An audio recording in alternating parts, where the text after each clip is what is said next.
Hey, welcome back. Today's project is redoing the garden shed.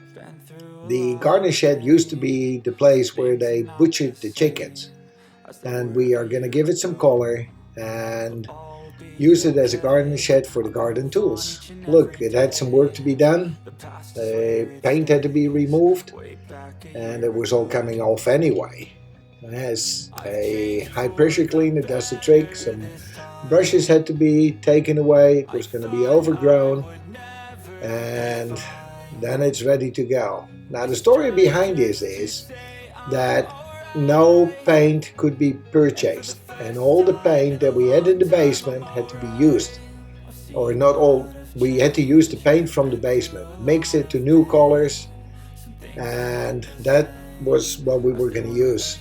It worked out great. It's a sunny little shed.